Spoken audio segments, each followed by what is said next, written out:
اپنوں نے غم دیے تو مجھے یاد آ گیا، ایک اجنبی جو غیر تھا اور غم گسار تھا۔ وہ ساتھ تھا تو دنیا کے غم دل سے دور تھے، خوشیوں کو ساتھ لے کے نہ جانے کہاں گیا، ایک اجنبی جو غیر تھا اور غم گسار تھا۔ دنیا سمجھ رہی ہے جدا مجھ سے ہو گیا، نظروں سے دور جا کے بھی دل سے نہ جا سکا، ایک اجنبی جو غیر تھا اور غم گسار تھا۔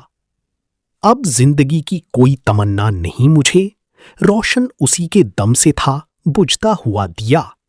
اپنوں نے غم دیے تو مجھے یاد آ گیا، ایک اجنبی جو غیر تھا اور غم گسار تھا۔ اس کلام میں شاعر انسانی رشتوں کی حقیقت اور جذباتی وابستگی کو نہایت خوبصورتی سے بیان کرتا ہے۔ شاعر کہتا ہے کہ جب اپنی یعنی قریبی لوگ دکھ دیتے ہیں تو اسے ایک اجنبی یاد آ جاتا ہے جو بظاہر غیر تھا مگر حقیقت میں بہت ہمدرد اور غم بانٹنے والا تھا۔ یعنی بعض اوقات غیر لوگ اپنے سے زیادہ سچی اور مخلص نکلتی ہیں۔ جب وہ اجنبی ساتھ تھا تو دنیا کے سارے غم دل سے دور محسوس ہوتے تھے۔ وہ خوشیاں لے کر کہیں چلا گیا اور اب اس کی کمی شدت سے محسوس ہوتی ہے۔ یہاں جدائی کا درد اور ماضی کی خوشیوں کی یاد ظاہر کی گئی ہے۔ لوگ سمجھتے ہیں کہ وہ اجنبی اب شاعر سے جدا ہو گیا ہے، لیکن حقیقت میں وہ دل سے کبھی دور نہیں ہوا، چاہے نظروں سے اوجھل ہو گیا ہو۔ سچی محبت یا خلوص دل میں ہمیشہ زندہ رہتا ہے۔ اب شاعر کہتا ہے کہ زندگی میں کوئی خواہش باقی نہیں رہی، کیونکہ اس کی زندگی کی روشنی اسی شخص سے تھی۔ اب وہ چراغ بجھنے کے قریب ہے۔ یہاں محبوب یا ہمدرد کی جانے کے بعد زندگی کی بے رنگی بیان کی گئی ہے۔ یہ کلام ہمیں یہ سبق دیتا ہے کہ ہر اپنا واقعی اپنا نہیں ہوتا اور ہر غیر ہمیشہ غیر نہیں رہتا۔ اصل رشتہ وہ ہے جس میں خلوص، محبت اور ہمدردی ہو۔ مہدی حسن بر صغیر کی موسیقی کا وہ درخشاں ستارہ تھے جنہیں بجا طور پر شہنشاہ غزل کہا جاتا تھا۔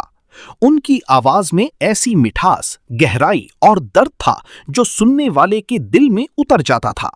انہوں نے غزل گائیکی کو ایک نئی پہچان دی اور اسے کلاسیکی موسیقی کے وقار کے ساتھ عوامی مقبولیت بھی عطا کی۔ مہدی حسن کی گائیکی کی سب سے بڑی خوبی ان کی سر پر مکمل گرفت، بے مثال ادائیگی اور اشعار کے مفہوم کو دل میں اتار دینے والا انداز تھا۔ وہ ہر لفظ کو اس طرح ادا کرتے تھے کہ شاعر کی جذبات پوری شدت سے محسوس ہوتے تھے۔